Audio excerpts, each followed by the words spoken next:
T-minus 2 minutes until totality. It's getting super dark. Totality starting. So the sky is not looking good for this eclipse. Let me show you how cloudy it is and also how pretty the scenery is. My friend Annalisa, she's reading. So this is our glamping tent. It's about like an hour northwest of Austin. But yeah, it's super cloudy right now. The sun is supposed to be right over there, but you can't really see it right now. I'm kind of hoping that even with the clouds in the way, you'll still be able to see maybe the partial eclipse when it's before its totality. I think that'll still be cool. And of course the sky will still get super dark, so we'll see. But nonetheless, my challenge for today is to try and actually do a bit of cinematography on the eclipse. And this is the rig that I'm going to be using. A little bit ridiculous, but it's kind of what you need to shoot an eclipse. So let me walk you through what exactly is going on here. So starting with the body, we've got the FX30 here. And this is one of those times where having an APS-C crop factor is actually advantageous compared to, you know, something like a full frame sensor. And that's because, spoiler alert, this whole lens setup ends up being around 1,000 millimeters in focal length. And so with the crop factor of the FX30, which is about, I think, 1.55 times, this ends up being around a 1,500 millimeter focal length setup, which is like around the exact sweet spot that you want for capturing the sun. Hopefully we'll be able to see this, but it gives you enough of a tight shot that you can actually see the sun and takes up a lot of the frame, but it also leaves space for the corona. So when the totality happens, you don't end up cropping out a ton of the different stages of the corona that you'll see as the main body of the sun goes away. So here we have the V-mount battery, just to make sure that we don't have to swap out batteries or anything during the eclipse. The eclipse itself is only going to be around 4 minutes, which actually I think is on the higher end of what you can get in the path of totality. But the start of the partial eclipse to the end of the waning, I think is around an hour. I don't think I'm going to be capturing all that film because I'm going to be filming at 4K, but I wanted to make sure that I didn't have to worry about battery life, right, during this scenario. I've got the top handle attached. I'm not going to be recording audio, but it's just another contact point for me to be able to manipulate the camera and move it around. To help me with that, I've got the fluid head tripod, because surprisingly, aiming for the sun is really difficult. I did a couple practice test shots just around my house a couple of days ago around the same time as when the eclipse would happen, which is around 1:30 p.m. here, and it was surprisingly hard to find the sun. I think it's gonna be a little easier, especially when the partial eclipse happens, but you know, I want to get set up ahead of time, and it's gonna be really hard with the cloud coverage to actually pinpoint where the sun is, because on the monitor it's basically just gonna be pure white. So that's gonna be another challenge. So getting to the more solar eclipse specific parts of this build, we've got the lens itself. And surprisingly, this is actually a super cheap lens. This is like a $100 lens from Amazon. I really wanted to rent one of the 600 millimeter G Masters, but I waited too long, and every single place, whether it was like local here in Austin or online, was completely out of stock to rent the 600 G Master. So instead I went to Amazon and I went to look for like super telephoto lenses, and I actually bought two. This is the one I'm going to go with. This is a fixed focal length 500 millimeter lens with a 2x teleconverter. So that's why it ends up being around 1,000 millimeters in focal length. So I have this other lens as backup if I don't know what might happen, just in case this breaks or something happens to it. But this one is 422 800. So it would actually give me more zoom in. And I was thinking, do I kind of want to go for a more cropped shot of the sun and try to get more detail out of the corona? I was thinking about having a 2-camera setup, like using the CVE10 I'm using now as like a second camera with a tighter shot, because I also have a 2x teleconverter for this, so it would basically turn this into like a over 2,000 millimeter focal length lens. But there's a lot of unknowns in terms of how I'm gonna be manipulating the light coming into the camera, you know, actually framing the shot. The sun actually moves pretty fast during the eclipse, so just making sure that I keep it in the kind of frame that I want it to be in. And then of course I want to actually enjoy the eclipse. I don't want to be looking at it through a camera, right? So I figured, you know what, screw the 2-camera setup. I'm just gonna have 1 camera all set and ready, focusing on that and then focusing on the actual eclipse and, you know, just enjoying it. So we'll see how that turns out. Oh, and I forgot to actually attach the monitor to this. So I'm going to be using this Portkeys monitor connected to the HDMI out of the FX30.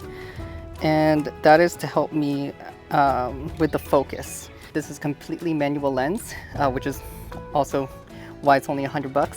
I'm going to have to make sure that I get it just right because I want to be able to set it and then kind of just leave it and enjoy the eclipse with my own eyes. So having a bigger monitor as opposed to like the tiny little monitor that's on the FX30 will help me be able to really look at the peaking, the focus peaking, and make sure I get the focus nailed down. The monitor is going to go right about here, which is also another reason why I put the handle, so that I had a little bit of a higher mounting point for the monitor. And you can see I have a focus puller on the lens, but it's not very great. I think it's just going to be another contact point of stability for the lens. You can see there's a lot of rods and everything supporting this huge lens.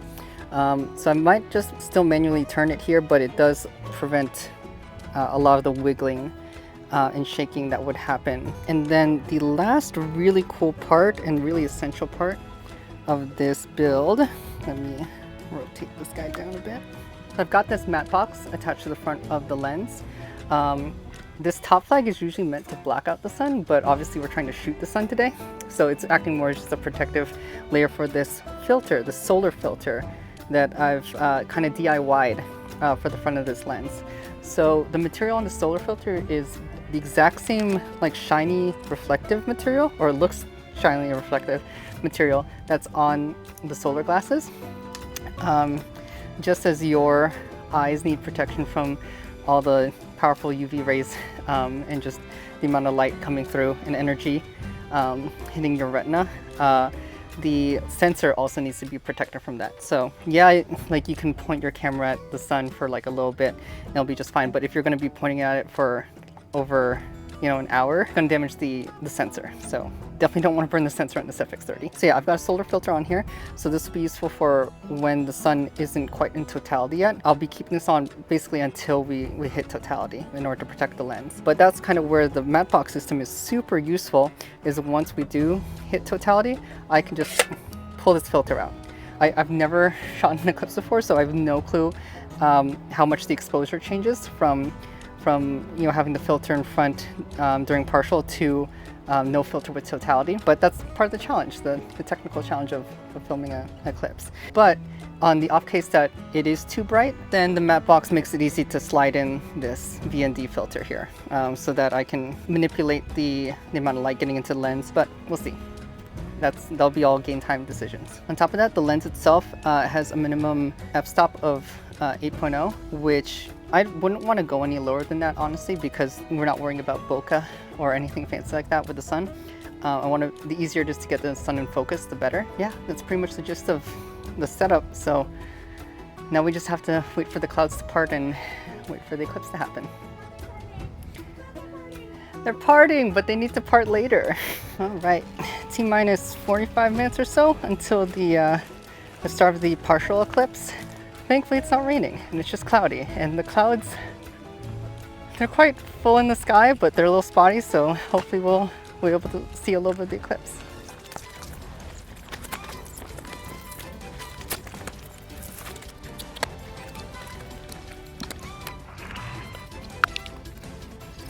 All right, here comes the hard part of actually aiming this thing.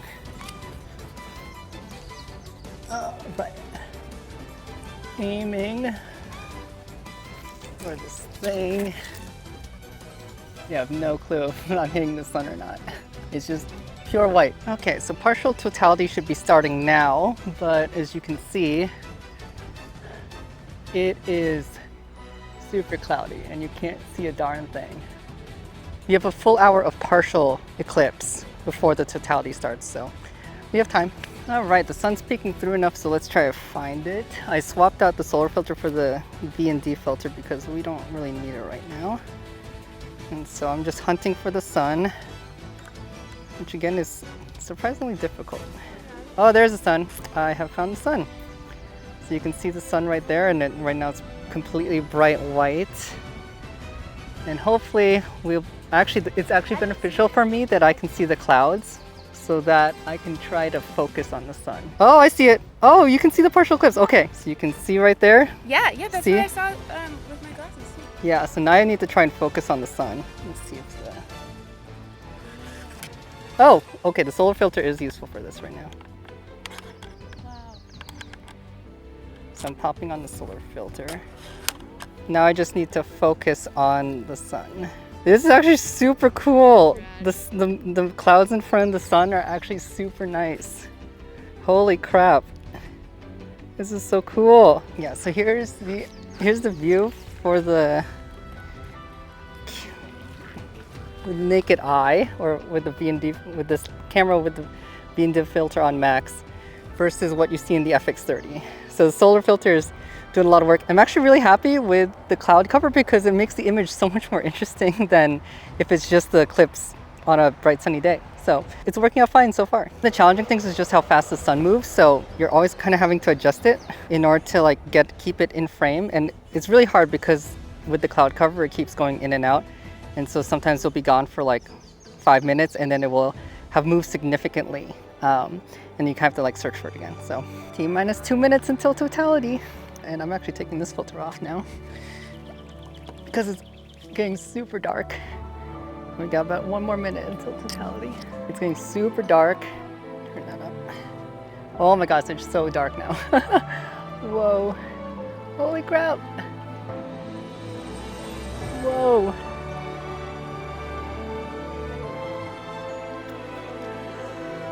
Wow. Wow. And there we go. Totality starting.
Yeah, so it was super cool. It got super dark. I don't think it got as dark as it could have because the clouds refracted some of the light back. But it was still magical. Definitely an awesome experience. And we got lucky with the clouds. The clouds were making way for about like 3 minutes of the eclipse. But yeah, now I'm just gonna enjoy the waning part, capture a little bit of it, and enjoy some wine with some of our new friends. So.